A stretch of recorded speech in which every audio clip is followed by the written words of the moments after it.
Budaya politik kita memang terus harus pendewasaan. Pertumbuhan dewasa ini, politik kita perlu sekali dengan semangat untuk bisa membangun bangsa ini lebih baik.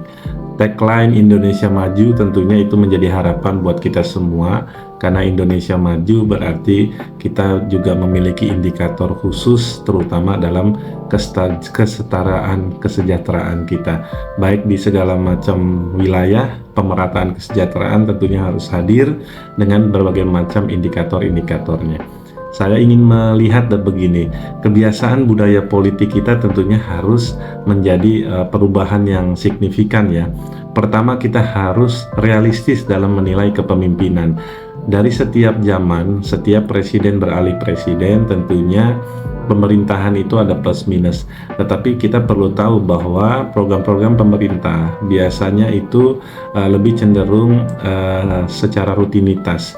Bahkan kalau ada pun program-program baru, tentunya itu hanya bentuk daripada pergantian kemasan saja, dan intinya tentunya program-program itu telah dicanangkan dengan program jangka pendek, menengah, dan panjang, dan tinggal melanjutkan atau memperbaiki atau merubah sedikit untuk perbaikan-perbaikan. Dan tentunya satu hal yang memang arahnya adalah untuk menyentuh masyarakat langsung, dan tidak semua memang program itu berdampak langsung, tetapi tentunya nanti akan menjadikan program-program ini berdampak tidak langsung dalam jangka waktu tertentu. Yang kedua, saya melihat begini, kalau ada hal yang memang tidak disukai baik dari kepemimpinan, misalkan katakanlah case terakhir di akhir masa jabatan presiden kita yang ketujuh, Bapak Joko Widodo, tentunya ini adalah penilaian masing-masing orang itu berbeda-beda. Tetapi budayakanlah kita ketika kita mau memberikan sebuah apresiasi atau bahkan catatan, tentunya harus berdasarkan apa sebenarnya kebijakan yang telah ditelur-telurkan, dimulai daripada periode pertamanya, keduanya seperti apa. Kalau memang kebijakan-kebijakan itu baik dan dirasakan oleh masyarakat, tentunya kita harus memberikan apresiasi yang seluas-luasnya untuk Presiden Joko Widodo. Dan bila mana memang ada kebijakan-kebijakan yang dirasa itu tidak tepat, tidak sesuai dengan kebutuhan bahkan sesuatu kondisi yang ada di masyarakat tertentu, tentunya boleh saja kita menyampaikan penilaian-penilaian secara eksplisit bahwa hal-hal itu belum sesuai atau belum harus dilakukan. Dan itu penilaian yang menurut saya lebih bijak sebagai warga negara, sebagai masyarakat terhadap pemimpin yang sebenarnya ini adalah tujuannya demokrasi kita itu adalah dari rakyat, oleh rakyat, dan untuk rakyat.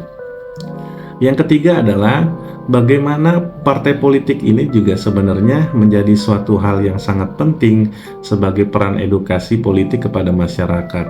Kita melihat bahwa sering sekali ada tagline dinasti politik dan ada tagline bagi-bagi kue. Dan memang ini tidak bisa dipungkiri, ini merupakan sebuah selimut politik kita gitu. Tidak bisa kita berkata bahwa politik ini terlepas dari dinasti politik, terlepas dari bagi-bagi kue.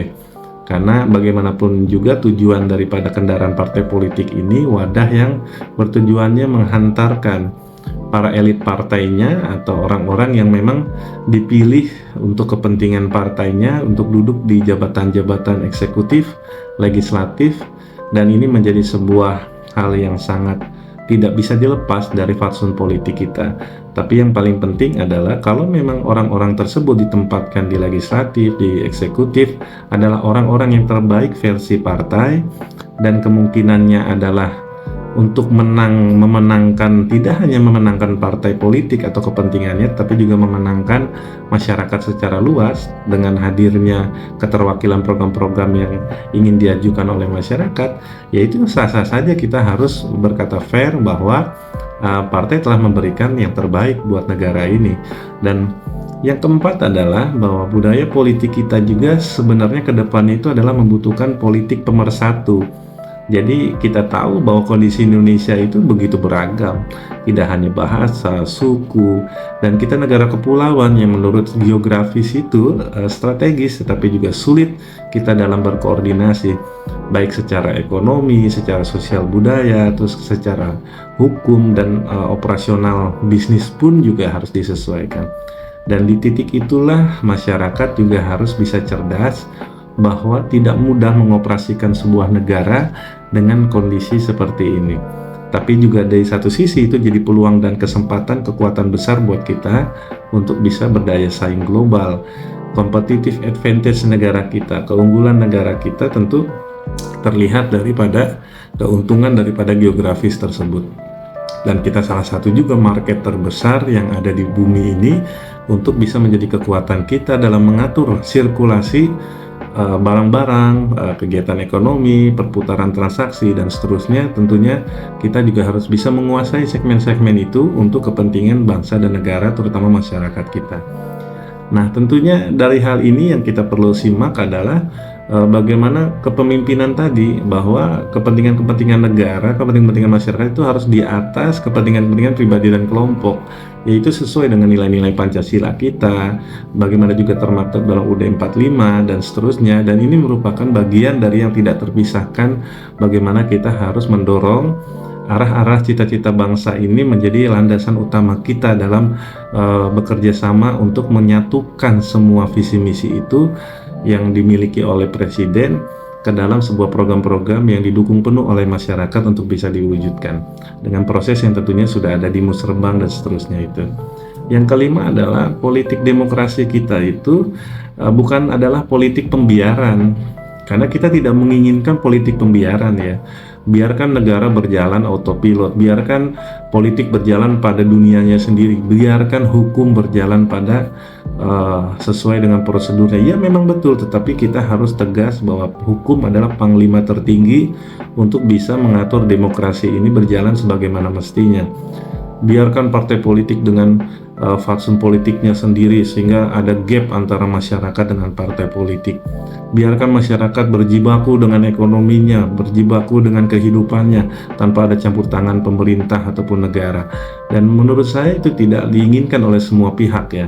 Terutama kita sebagai warga negara biasa tentunya tidak menginginkan semua itu terjadi begitu saja. Dan kita menginginkan ada kebersatuan. Makanya persatuan dan kesatuan dalam sila ketiga Pancasila yang berbunyi Persatuan Indonesia itu tidak hanya berbunyi Persatuan Indonesia dalam hal untuk menyatukan NKRI dalam kesatuan wilayah, tetapi juga menyatukan visi misi itu, menyatukan tujuan cita-cita kita bersama untuk menjadi lebih baik, menjadi negara maju tersebut. Yang terakhir mungkin saya ingin menyampaikan bahwa segala sesuatu yang terjadi dalam dunia politik tentunya ini tidak terpisahkan oleh peran-peran ya. Jadi kalau kita bicara tentang tanda petik ya industri politik, tentunya ada permintaan ya, ada pesanan, dan itu memang harus bisa dipisahkan. Pesanan itu untuk jangka pendek, jangka menengah atau jangka panjang. Kalau sekiranya pesanan-pesanan politik itu dari para pemilik modal katakanlah yang mempunyai global dampak ya, dampak global dari kekuatan ekonomi politiknya, tentunya itu juga harus jadi catatan apakah itu nanti akan bertabrakan dengan kepentingan bangsa dan negara, kepentingan nasional kita, kepentingan masyarakat kita, atau justru kepentingan-kepentingan itu digunakan oleh elit-elit kita hanya untuk jangka pendek saja dan tidak mengganggu secara keseluruhan atau jangka menengah panjangnya untuk kepentingan masyarakat. Dan tentunya memang kesadaran politik di era demokrasi kita yang versi seperti ini, kita harus mengumpulkan kekuatan-kekuatan politik dalam satu wajah Indonesia yang sama. Jadi satu spektrum, satu frekuensi, satu nada, satu gerakan, harmonisasi dan keseimbangan politik itulah yang menjadikan Indonesia itu berdemokrasi secara matang.